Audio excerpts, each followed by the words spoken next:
Hello friends, मेरा नाम दिलबर खान है। इस वीडियोस में मैं अपने व्यूवर्स को कुछ मैसेज देना चाहता हूं। तो देखिए, ये मेरा एक यूट्यूब का चैनल है जिसमें जाकर के आप लोग नेटवर्किंग के रिलेटेड कोई भी इन्फॉर्मेशन लेना चाहते हो तो वीडियो के थ्रू आप लोग उन चीज़ों को पढ़ सकते हो। जिसमें आपको एक सब्सक्राइब करके एक बटन दिया गया है जिसको क्लिक करके आप लोग मेरे द्वारा की गई अपलोड वीडियोज़ की नोटिफिकेशन सारी अपने अकाउंट में, अपने ईमेल अकाउंट में भी ले सकते हो। इसके अलावा मैंने एक ब्लॉग बनाया है, ब्लॉग के ऊपर मैंने वो सारी वीडियोस अपलोड करी हैं जिनमें से जो आपके लिए हेल्पफुल हो सकती हैं। इनमें आप जो भी वीडियो को देखना चाहते हो उसके ऊपर जस्ट क्लिक कीजिए और क्लिक करने के बाद वो वीडियो आपके सामने प्ले होगी। जो भी चीज़ रीड करना चाहते हो आप यहाँ से कर सकते हो।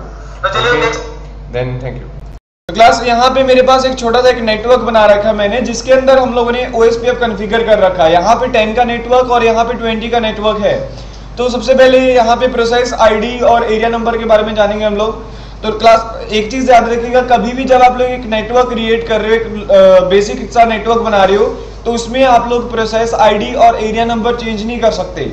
आपको वो एरिया नंबर और process ID should be same, वो सेम ही होने चाहिए। अगर वो चेंज हो जाते हैं तो फिर वो नॉर्मली आपस में कनेक्ट नहीं हो सकते।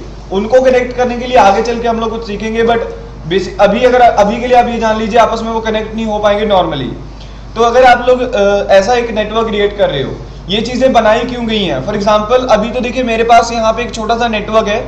फॉर एग्जांपल ये एक राउटर है, जस्ट यहाँ पे 3 राउटर हैं।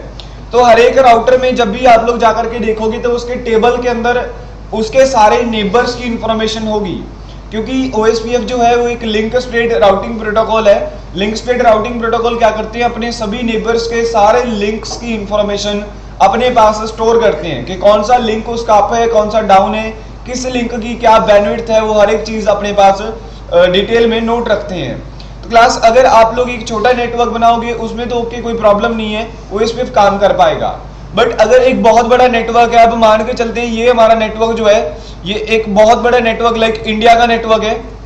ये जो मेरा हो गया ये पूरा इंडिया का नेटवर्क है जिसमें बहुत सारे राउटर्स हैं, और ये जो मेरा नेटवर्क है किसी और एक स्टेट का नेटवर्क है।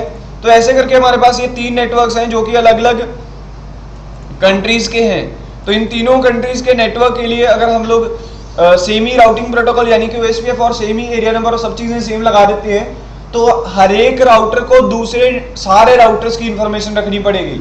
यानी कि एक इंडिया के राउटर सारे राउटर को दूसरी सारी कंट्रीज की और दूसरी सारी कंट्रीज को बाकी के सभी राउटर्स की इंफॉर्मेशन अपने पास रखनी होगी, जिसकी वजह से आपके नेटवर्क में बहुत लोड भी हो सकता है और नेटवर्क काफी स्लो भी हो सकता है।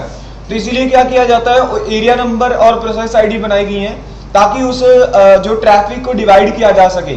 अगर आप लोग यहाँ पे एरिया नंबर एक डिफरेंट एरिया नंबर दे देते हो, फॉर एग्जांपल यहाँ पे मैंने दे दिया एरिया 10 और यहाँ पे हम लोगों ने एक दूसरा एरिया 20 और यहाँ पे कोई एक दूसरा एरिया 30। तो ऐसे करके हमने अलग अलग एरियाज नंबर यहाँ पे डिफाइन कर दिए। तो इससे क्या होगा, जो भी आप लोग ये एरिया नंबर दे दोगे उसको सिर्फ अपने एरियाज के बारे में जानना होगा, ना कि किसी दूसरे के बारे में। वैसे इनको भी आपस में आप एरिया 0 की हेल्प से जोड़ सकते हो, वो आगे चल के सीखेंगे हम लोग। तो यहाँ पे ये चीज है क्लियर है कि इसमें कि अगर आपने सेम एरिया नंबर के बारे में ही जानना होगा, इसको बाकी राउटर्स के बारे में जानने की जरूरत नहीं है, जिसकी वजह से एक बहुत बड़े नेटवर्क की बड़ी ब्रॉडकास्ट को छोटे पार्ट्स में डिवाइड करके आप मतलब उस राउटर का लोड जो है वो कम कर सकते हैं एरिया नंबर और प्रोसेस आईडी की वजह से। ऐसे ही आप लोग EIGRP की बात करो, उसमें ऑटोनॉमस सिस्टम नंबर डिजाइन किया गया है जिसको ASN कहा जाता है, यानी ऑटोनॉमस सिस्टम नंबर। तो वो भी सेम प्रोसेस आईडी की तरह ही काम करेगा। तो आगे चल के उसके बारे में हम लोग जानेंगे। तो बेसिकली इतना जान लीजिए कि एरिया नंबर जो है बेसिकली बनाए गए हैं ताकि एक बड़े नेटवर्क की ट्रैफिक को डिवाइड किया जा सके और सभी राउटर को दूसरे बाकी के राउटर की इंफॉर्मेशन ना रख के अपने सिर्फ जो उसी के सिमिलर एरिया वाले हैं उसी के बारे में जानना होगा। तो ये चीज एक नेटवर्क को थोड़ा डिवाइड कर देती है ताकि आप इजीली उसको मेंटेन कर पाओ। तो ये एक टर्म है इसकी एरिया। तो चलिए नेक्स्ट।